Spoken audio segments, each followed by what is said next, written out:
This is a Fox 17 Weather Ready Alert. In addition to all of the severe weather over the past couple of days, this spring has been extremely rainy, and just in Grand Rapids there's been over 10 inches of rain this spring.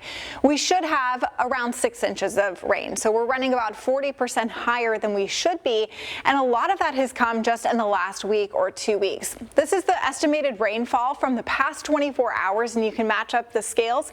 Yellow into the orange and red, that's 2 to 4 inches of rain, and most of us have received that in West Michigan just in the last 24 hours. This is also leading to our flood conditions, which of course last week we had high river levels. They briefly went down, and now we're seeing them go back up, with especially the Muskegon River seeing the potential for some historic crests. There is a flood watch across just about the entire state of Michigan through Friday morning, with rain totals of 2 to 4 inches, with another inch or two coming across most of West Michigan. Between now and tomorrow evening, this is when we'll see the bulk of the rain. That will be a little bit on the hit or miss side, but we could still see some spots getting more than about an inch. We also have seen numerous damage reports, flood reports, tornado reports from yesterday, and we'll have to see what ends up happening with the final count of tornadoes. Currently, it is at 3. Unfortunately, along and south of 96 through tonight, we have a slight risk level 2 out of 5 for additional severe storms. And I know everybody's probably fatigued at this point in time. Gusty winds is going to be the biggest threat, along with, of course, heavy rain leading to flooding.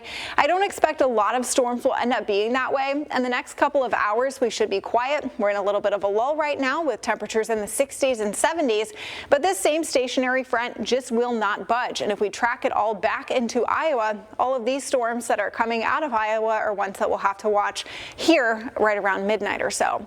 So the next several hours, no concerns really, but as we get towards 11 o'clock and midnight, there will be a leading edge of some storms capable of damaging winds and maybe some small hail and really heavy rain. And that will all track to the south and east overnight.